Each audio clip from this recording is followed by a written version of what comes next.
Imagine working a long, exhausting shift at a hospital, barely keeping your eyes open. Finally, you find an empty room and you close the door. You just want to rest. And then in the middle of the night, somebody comes in and attacks you. And then you never wake up again. Or you're on your way home minding your business. Then your tires suddenly goes flat. A group of men nearby offer to help. Next thing you know, you're missing. By morning, all that is left of you is ashes. These are not just scary stories. They really happened, and they're just a few examples of some of the most shocking crimes against women in India. Today, we're going to be talking about cases that shook an entire country. Cases that forced people to protest, made governments change laws, and that still leave people asking, are women any safer now? Let's get into it. Let's start with the most recent one. August 2024.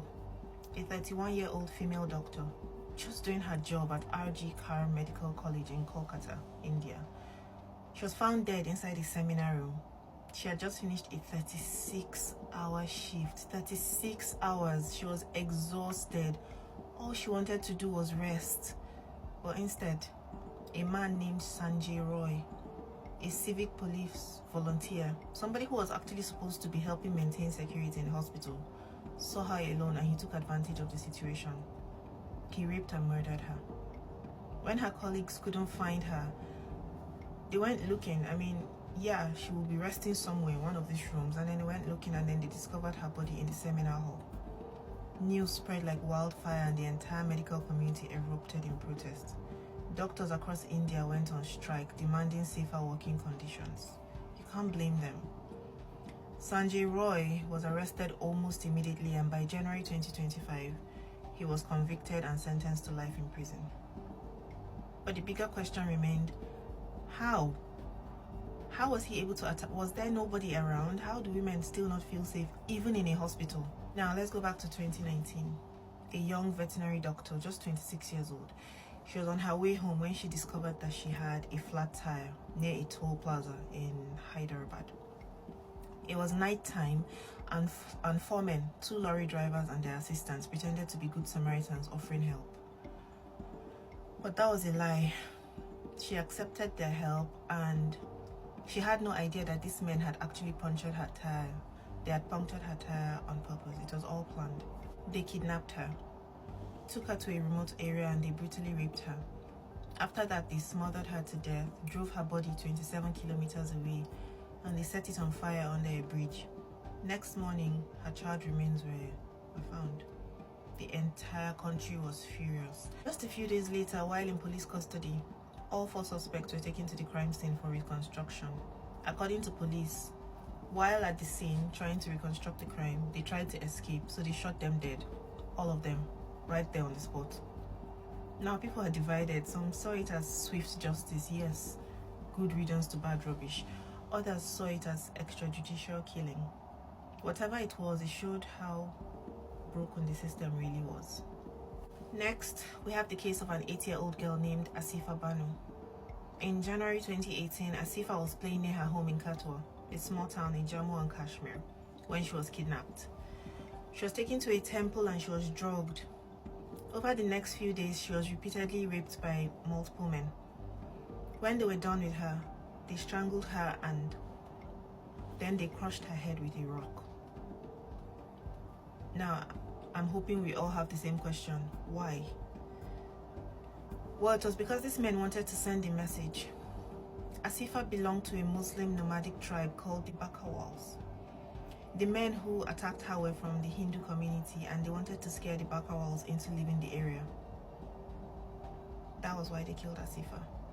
Her body was found in the forest a week later. The case caused massive protests across India. The sheer brutality of it, the religious angle, the fact that even the police officer tried to cover it up, it was just shocking. Eventually, 6 of the accused were convicted. 3 got life sentences for murder, while the others got 5 years for destroying evidence. But was justice really served? Would Asifa's family ever feel safe in that area again? Will this bring Asifa back? This next case proves that sometimes people in power are the most dangerous people. We all know that, right? In 2017, a 17-year-old girl from Unnao, Uttar Pradesh, was raped. The man who did it, Kuldeep Singh Sengar, he was a politician, a man with power, influence, and connections. For an entire year, this girl tried to get justice, but no one would listen. Then in 2018, her father was mysteriously arrested, and then he died in police custody. That's when the case blew up.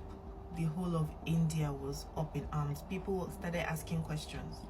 The Central Bureau of Investigation got involved, and the truth came out. Sengar was arrested, he was convicted and sentenced to life in prison in 2019. This didn't happen until her dad died though. It was a small victory, but it also showed how hard it is for victims to fight the system, especially when the criminals are the ones running it. And finally, the case that changed India forever. On December 16, 2012, a 23-year-old physiotherapy intern, Jyoti Singh, and her male friend got on a private bus in Delhi after watching a movie. But this wasn't just any bus, it was a trap and they had no idea. 6 men were inside pretending to be passengers. Once Jyoti and her friend got on, they locked the doors and they attacked them. The men beat her friend until he was unconscious, and then they turned on her. What they did next is so horrifying, I don't even want to say it, my God.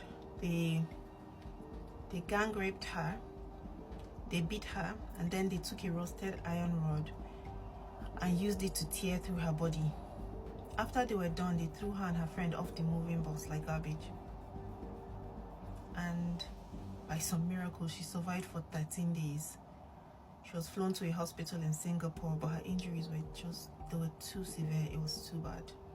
And she died on December 29th, 2012.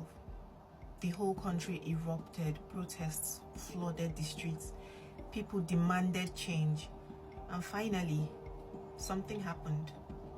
The government introduced the Criminal Law Amendment Act in 2013, which increased punishments for rape and introduced new laws against stalking and harassment. As for the men who did this, one of them died in jail. The youngest, who was only 17 at the time, got just 3 years in a reform home, not in a prison, a reform home. And the rest, they were hanged in March of 2020. But even with all these changes, even after this case shook the world, did things really get better?